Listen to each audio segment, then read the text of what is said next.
Hey everyone! As promised, here is shading part 2, the technical application. Let's dive right in.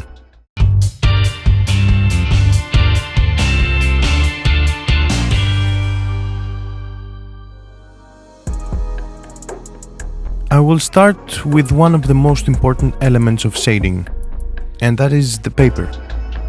In short, the better the paper you got, the more straightforward shading will be. Whatever you do on a good paper, it translates well. It grabs the graphite well, it smears well, and it erases well. Papers for everyday use, like printing paper or notebooks, do not cut it. They do not grab the graphite well, so you do not get really dark tones and you end up with shallow contrast. Plus, they can be damaged easily by erasing, so be sure to pick your paper wisely.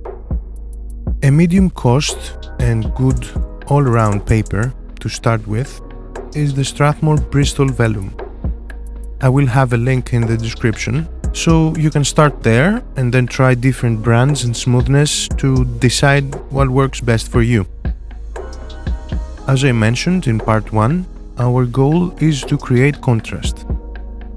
This is why I start with my blacks. One of the two extremes.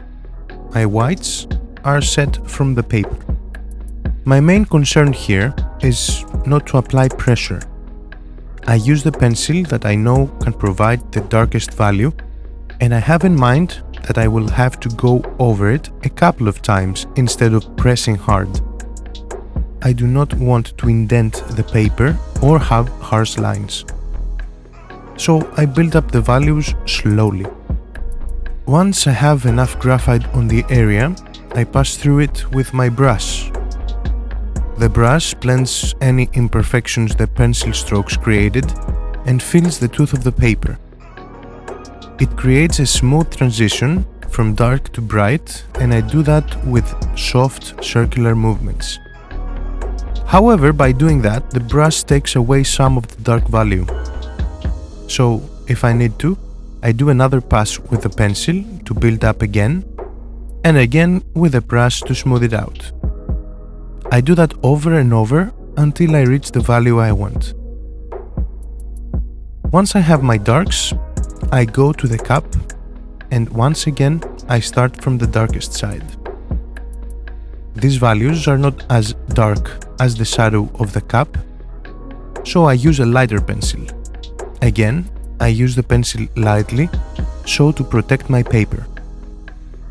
If I find that the pencil I selected is too light, I do not press harder. I just get another pencil that is a bit darker than the previous one. Here the surface is a bit bigger, so I could use my brush to smooth it out, or even a piece of cotton. Either way, you should be soft on the touch and do circular movements.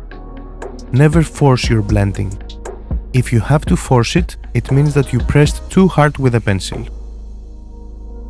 The transition from dark to light on the body of the cup is not made with blending. The blending is there to eliminate the pencil strokes and solidify your values. You should be looking to do the transition with the pencils, and once you achieve the transition, pass through it with your brush or cotton to blend it.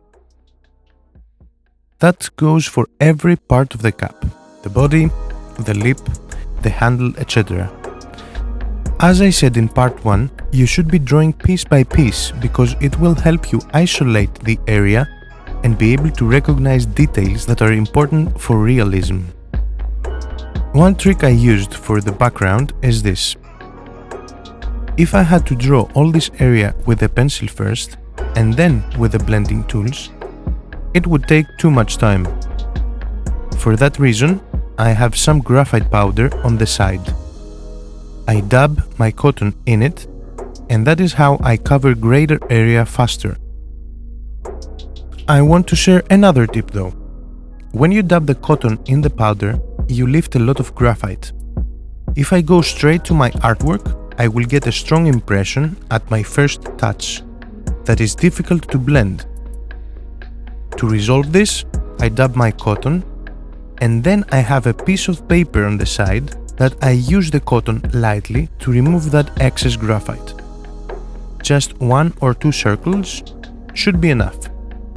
Now, when I use my cotton on the artwork, it still is strong, but it will not leave me with patches. Trust me, it works. The tape that I have around my artwork will provide with a straight line when I remove it, so I do not worry about it. However, when I have to go close to the cap, the cotton is not very precise. So for that, I use my brush or a cotton bud. If I go over it, I can easily correct it with my eraser. And I say easily because I do not press hard. See how it all connects? Do not be afraid to use the eraser. It is a good practice to avoid it, so you develop your decision making, but the eraser is a great tool. You can make corrections or even create highlights that are difficult to avoid while drawing.